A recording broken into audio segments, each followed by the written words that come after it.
अभी तक जो मुल्ज़मान गिरफ्तार किए हैं, तफ्तीश के दौरान उन्होंने कोई हिंट नहीं दिया, कुछ नहीं बताया। हमने पहले एक पकड़ा था, उसके बाद 5 और गिरफ्तार किए। अभी तक जितने लोगों को भी हमने गिरफ्तार किया है, ये वो लोग हैं जो ये इस चोरी के डाटा के यूजर हैं, क्रिएटर नहीं है। जो भी डाटा थेफ्ट करने में इन्वॉल्व है, चाहे वो किसी इंस्टीट्यूट की ब्लैक शीप्स हैं, उनको भी हम गिरफ्तार करेंगे इस केस में, और इसकी तफ्तीश मंतकी अंजाम तक पहुंचेगी।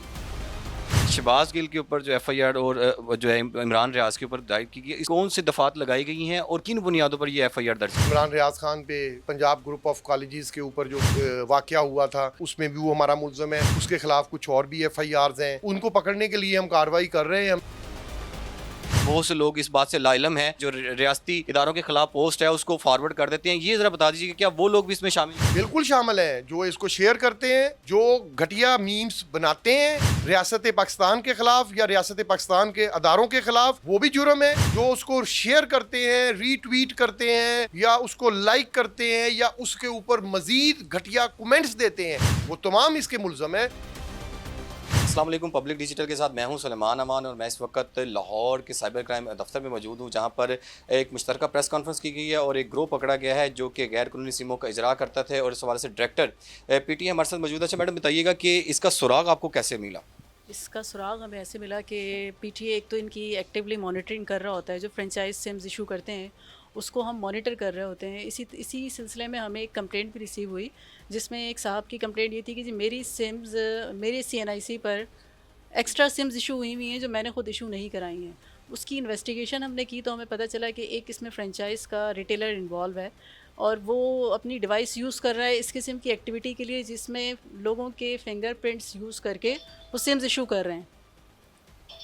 जब हमें ये पता चला तो उसके बाद हमने पीका एक्ट के तहत साइबर क्राइम में कंप्लेंट की है। इन्होंने फ़ौरन उस पर एक्शन लिया, अपनी हमारी टीमें तश्कील पाई हैं। उसके बाद हमने रेड किया यूफ़ोन की फ्रेंचाइज़ पे। तो यूफ़ोन की फ्रेंचाइज़ का जो ओनर था, उसके मोबाइल से हमें कुछ ऐसी चीज़ें मिली जिससे ये पता चला कि उसका एक रिटेलर इस केस में इन्वॉल्व है। उस रिटेलर को ट्रैक करते हुए हम दूसरी लोकेशन पे पहुँचे हैं, तो वहाँ से 3 लड़के इन्होंने अरेस्ट किए हैं, जिनके पास एक लैपटॉप, यूएसबी और मोबाइल फ़ोन से ये डिजिटल फिंगरप्रिंट्स किस तादाद में थे डिजिटल ये फिंगरप्रिंट्स? जो डिजिटल फिंगरप्रिंट्स हैं ये तकरीबन 11,000 लोगों के हैं और उसमें 10 फिंगर्स यूज़ हुई हुई हैं। तो उसको अगर आप मल्टीप्लाई करें तो तकरीबन 1,10,000 बन जाते हैं जो इनके पास कंप्यूटर पे थे। उसके अलावा इनके पास पेपर पे भी थे, पेपर प्रिंट उस पर 1,000 से ऊपर इनके पास पेपर पे थे।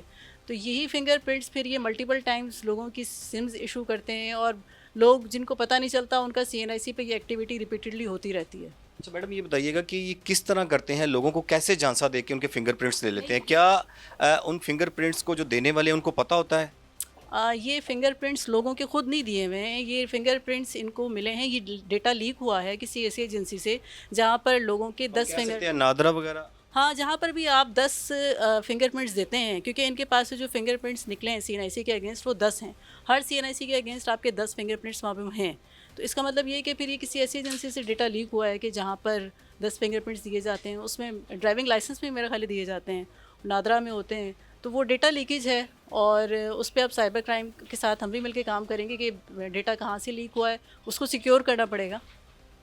अच्छा, हमारे साथ इस वक्त एडिशनल डायरेक्टर चौधरी सरफराज साहब भी मौजूद हैं। हम इनसे गुफ्तगू करेंगे, हम इनसे जानते हैं। अच्छा सर, ये बताइएगा कि जिस तरह का मैडम ने इंकशाफात किए हैं कि 10 फिंगरप्रिंट्स जो हैं वो लगे हुए हैं, या तो ये नादरा से ही इस तरह का डाटा लीक हो सकता है। अभी तक इन्वेस्टिगेशन में क्या बात सामने आई है? जी, अभी तक इन्वेस्टिगेशन इसकी जारी है। हम तमाम जो कंसर्न क्वार्टर्स हैं, जिन जिन डिपार्टमेंट्स के पास ये हमारी पाकिस्तान के शहरियों का डाटा मौजूद होता है फिंगरप्रिंट्स का, उन तमाम को हम लेटर्स लिख रहे हैं कि वो अपने डाटा को चेक करें, कि क्योंकि उनके सिस्टम में ये मौजूद है। मेरे इल्म में है कि उनके सिस्टम में ये मौजूद है। जो शख्स भी उनके डाटा को एक्सेस करता है उसका एक लॉग मेंटेन होता है। इन स्पेसिफिक 11,000 लोगों के जो 1,10,000 फिंगरप्रिंट्स हैं, वो किसी इंस्टीट्यूशन से ही ओबियस लीक हुए हैं और वो इंस्टीट्यूशन को हम लेटर्स तमाम को लिख रहे हैं जिनके पास ये डाटा महफूज होता है कि हमें इसकी प्रॉप करके आप भी डिपार्टमेंटल इंक्वायरी करें। और जैसा कि आपको मालूम है कि एफआईए एक लॉ इन्फोर्समेंट एजेंसी है, वो उसने लॉ इन्फोर्स करना है। हमारे डायरेक्टर जो है एडिशनल डायरेक्टर जनरल वकारुद्दीन सैयद साहब का एक क्लियर मैसेज है कि जो भी डाटा थेफ्ट करने में इन्वॉल्व हैं, चाहे वो किसी इंस्टीट्यूट की ब्लैक शीप्स हैं, काली भेड़े हैं, जो अपने डिपार्टमेंट जिससे वो तनख्वाह लेते हैं वहीं से डाटा चोरी करके आगे दे रहे हैं, उनको भी हम गिरफ़्तार करेंगे इस केस में। और इसकी तफ्तीश मंतकी अंजाम तक पहुंचेगी, आखिरी बंदे तक हम पहुंचेंगे कि ये डाटा कहां से चोरी हुआ, किसने किया, किसको बेचा, किसने आगे मिसयूज़ किया, और मिसयूज़ करने के बाद ये सिमें कहां कहां डिस्ट्रीब्यूट हुई और किस किस कैटेगरीज़ के क्राइम में इन्वॉल्व हैं। अच्छा, अभी तक जो मुलजमान गिरफ्तार किए हैं, तफ्तीश के दौरान उन्होंने कोई हिंट नहीं दिया, कुछ नहीं बताया कि कौन से लोग मुलविस हैं जिनसे इन्होंने डेटा लिया? जी बहुत कुछ उनसे इन्फॉर्मेशन मिली है। देखें, हमने पहले एक पकड़ा था, उसके बाद हमने 6 लोग और टोटल 6 हो गए, 5 और गिरफ्तार किए। वो उसकी तफ्तीश के दौरान ही आगे लोग निकल रहे हैं। अभी तक जितने लोगों को भी हमने गिरफ्तार किया है, ये वो लोग हैं जो ये इस चोरी के डाटा के यूज़र हैं, क्रिएटर नहीं है। ये चोरी का डाटा यूज़ करते हैं, इलीगल सिम्स इशू करते हैं और आगे ग्रुप्स को सेल करते हैं। ये वो वाला ग्रुप पकड़ा है। अब हमने यहाँ पर ये पकड़ना है कि इस ग्रुप को डाटा कौन दे रहा था, फिर उस ग्रुप को डाटा पीछे किस इंस्टीट्यूशन से लीक हुआ, चोरी हुआ और रिसीव हुआ।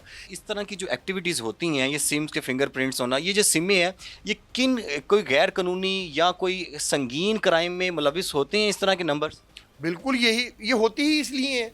ये जो इलीगल गैर कानूनी सिम्स हैं, ये होती ही क्राइम के लिए हैं और नेकी के काम के लिए तो हो ही नहीं सकती। किस किस्म के क्राइम? ये जो जितने आपके इनके पास, जैसा आपको अर्ज़ किया कि इजी पैसा स्कैनर भी बरामद हुआ है, इजी पैसा अकाउंट भी ये क्रिएट कर सकते हैं।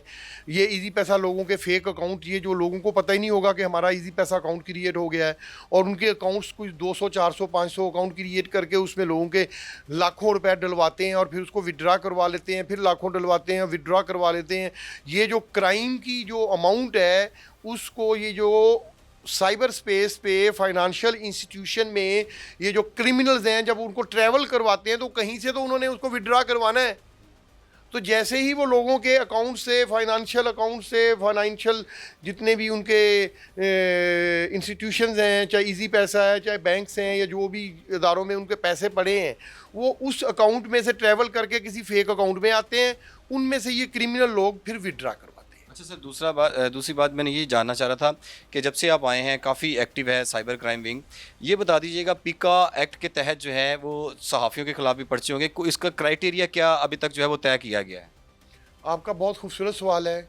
आपको मैंने पिछली प्रेस कॉन्फ्रेंस में, जब हमने इलीगल एक्टिविटी करने वाले, जो मॉडेस्टी ऑफ वुमेन के ऊपर क्वेश्चन उठाने वाले नासूर थे सोसाइटी के, उनके ख़िलाफ़ जब हमने क्रैक डाउन किया और मैंने उनके ख़िलाफ़ मल्टीपल FIRs दर्ज की, तो उस वक्त ही मैंने, आपको याद होगा, प्रेस कॉन्फ्रेंस में अर्ज़ किया था कि FIA ये चाहती है, FIA ने लिखा भी है सरकार को, रियासत को, कि पीका के कानून को सख्त से सख्त बनाया जाए, ताकि ये जो जितने भी जिन लोगों ने साइबर टेररिज्म की हुई है, जो स्टेट इंस्टीट्यूशंस के ख़िलाफ़ फर्जा सराई करते हैं, जो तमाम साइबर इलीगल एक्टिविटीज़ परफॉर्म करते हैं, उनके ख़िलाफ़ सीरियस और सख्त एक्शन लिया जाए।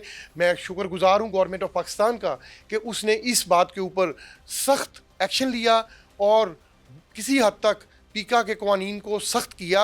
मैं तो अभी भी अपील करता हूँ आपके इस चैनल के ज़रिए कि इन कवानीन को मज़ीद सख्त किया जाए, इंटरनेशनली कवानीन को देख के इन कवानीन को बिल्कुल उनके पैरेलल लेके आया जाए।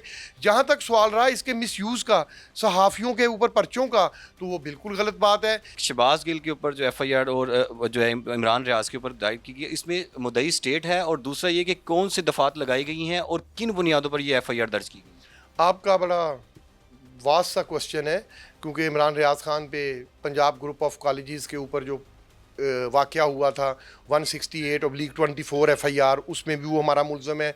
उसके ख़िलाफ़ कुछ और भी FIRs हैं, तो काफ़ी सारी दफ़ात हैं उसके ऊपर लगी हुई।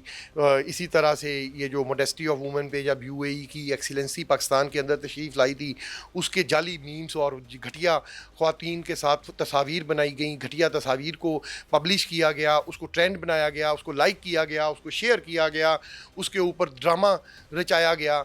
तो उसके मुकदमे में भी ये दोनों इन्वॉल्व हैं, शहबाज गिल और ये।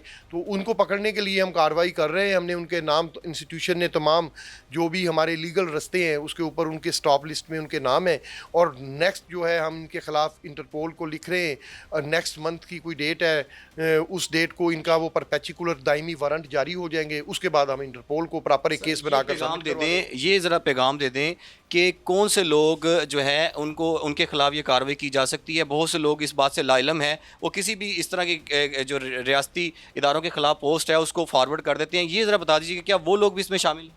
बिल्कुल शामिल हैं, जो इसको शेयर करते हैं, जो इसको बनाते हैं, जो घटिया मीम्स बनाते हैं रियासत पाकिस्तान के ख़िलाफ़ या रियासत पाकिस्तान के अदारों के ख़िलाफ़, वो भी जुर्म है। फिर उसको जो अपलोड करते हैं वो भी मुल्ज़म है, जो उसको शेयर करते हैं, रीट्वीट करते हैं या उसको लाइक करते हैं या उसके ऊपर मज़ीद घटिया कमेंट्स देते हैं, वो तमाम इसके मुल्ज़म है और तमाम के लिए कानून एक ही नज़र से देखता है। कमेंट्स करना और लाइक करना वो भी मुल्ज़म है। बिल्कुल मुल्ज़म है। उसको डिस्करेज करना, उसको हेट करना वो जुर्म नहीं है। उसको लाइक करना, उसको प्रवोक करना, उसको पब्लिश करना, उसको सोसाइटी में स्प्रेड करना, ये गुनाह है।